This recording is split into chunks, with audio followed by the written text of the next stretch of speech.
welcome to my YouTube channel. On this video, we'll be looking at hyperlinks. Now, for us to achieve hyperlinks, we're going to use an element called anchor, which is a element.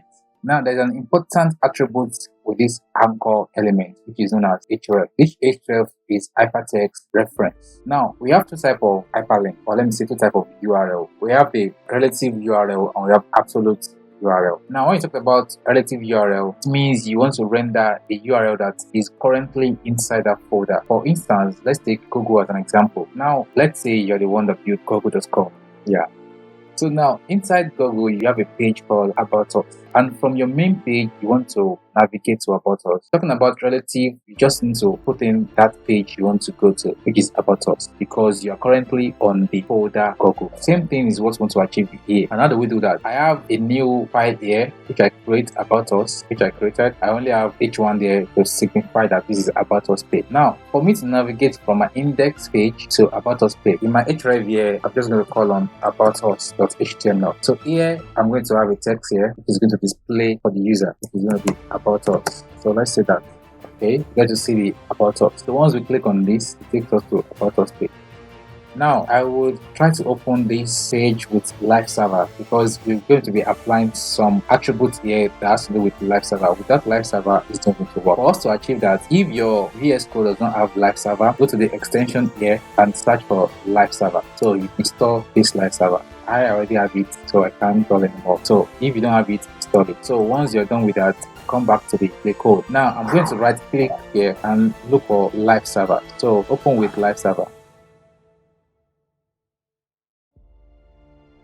So now the difference between this and this. This one is opening based on the folder that we have it inside our C users HP. Now this is a local server. You can see the difference. This is the C local server, which is default for everyone, and this is the port that this my web page is using, 5500. Now let me close this so we make use of this live server.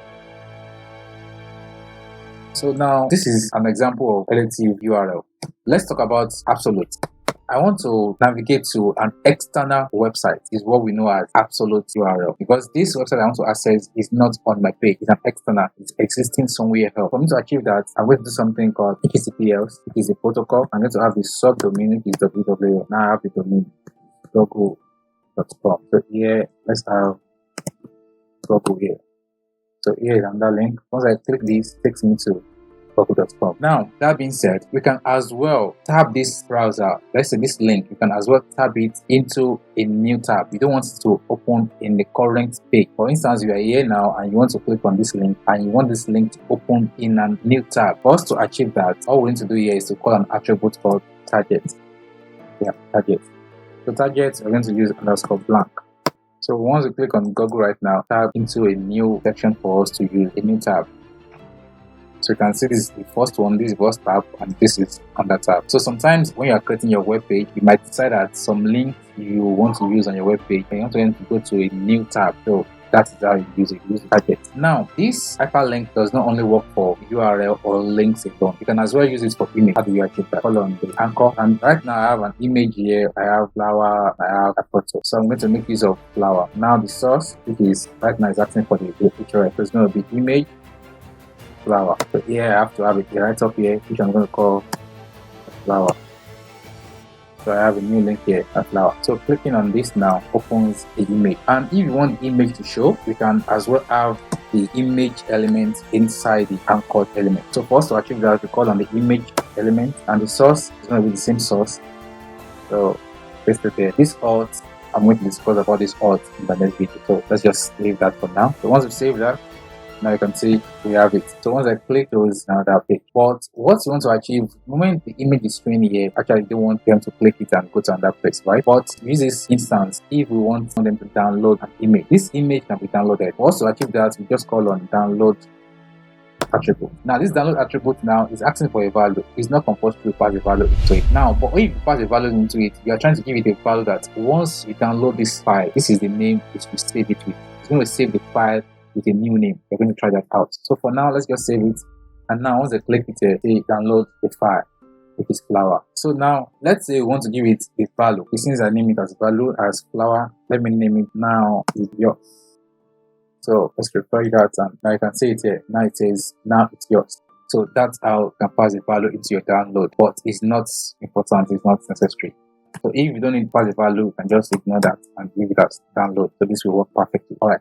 So now that's about the image. Also, we can use this hyperlink for email. Now you want to pass in your email and you want them to click on that email and navigate them to the email directly. Now for us to achieve that, we use mail to column. So you're going to pass the email you want people to mail you on. So here my email is realemmanuel6@gmail.com. So here now you can pass the value here saying mail me.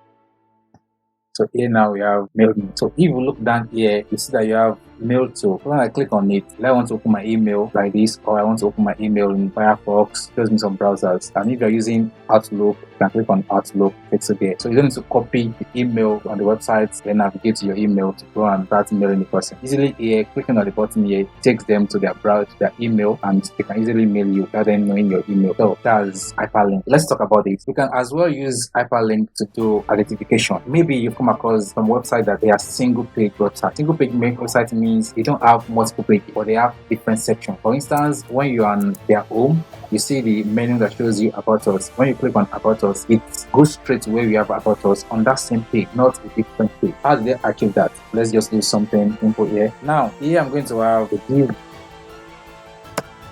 here, and I'm going to have a P here. So this P now, I'm going to have a default text. Let's multiply this by, look at it. Okay. So I have a default text here. Now here I want to have another div. This div here I'm going to have an anchor, and this time around this anchor I'm going to use hash. Let's give it about us. I'm going to have it here as about us. So here now I'm going to pass the identification here as ID is equals to about us. So what is happening is that the moment I click on about us, this hash about us is going to navigate straight down to this div. I'm just putting this as this is the about us section that we have on the same page. So here, before also achieve that, let me have another div here. For this div we have a long text. So let's have a paragraph. This time around I'm going to have the default text to be, let's multiply by 50. A lot of text, a lot. This is what actually they use for all these default templates. So they just come up with text for you, samples of text. So you, as the one purchasing the templates, you put in your proper information on it. So now let's save this. Now we have a lot of things here. Let me try and zoom in so it can be more like this. I'm not able to see this second div, but to make it more clearer, let me have H2 here. And this H2 says here is about us. So you can use that to differentiate between the first div and the second div because they actually look alike. Alright, now you are here on the main page. The moment you load this page, this is what you see. Now you want to go to About Us. Clicking About Us here pops out the About Us div easily. I'm here, I don't need to scroll down to go and see About Us. Just clicking on this shows me About Us. So let's have more of this, make it look better. So I'm going to have another anchor here, and this time around it's going to be service. Let's have it here. And let's have another anchor. This is going to talk about contact. Here I'm going to have contact. That means I need to create extra 2 more div. Let's have it here. Let me have another div here. It's not compulsory that you arrange it the way you arrange the links above. It's not compulsory. About us should come first after the main one. Now here I want to have another div here. Don't memorize all this. As time goes on, I'm going to be using these elements and I'm going to explain them. Actually, this div is just division. You want to divide your section. You want to have different group items. So ID, you want to have ID is equals to service. So here, let me have paragraph here, default text. Let me use this as saying. And here, let me have H2 that says our service. So let me rename this to be about us. Alright, so I want to have another div. So we're going to talk about the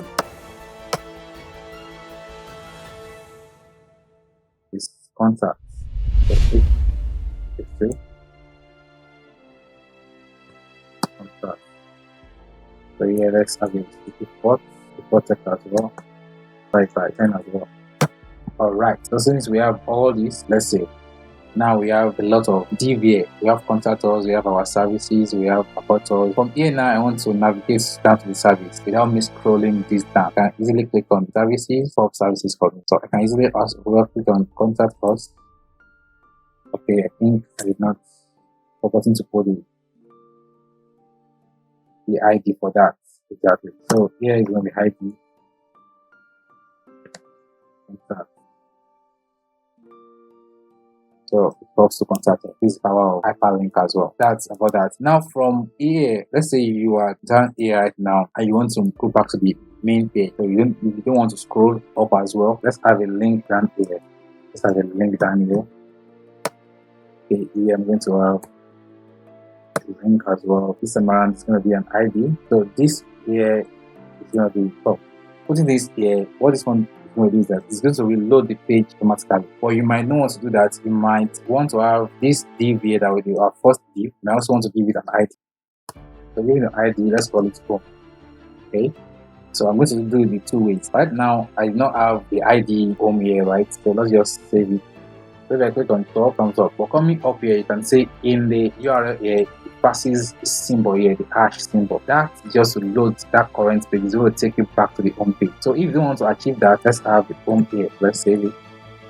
Let's remove that. Refresh. Once I click this, you can see it takes me to the home. You can see it takes me to hash home. So about us pops to about us, service pop to service, contact us pop to contact us, and from here you can pick it back up. So it takes me up. Alright, that's all in this video. Thank you very much. Make sure you subscribe, and like I always say,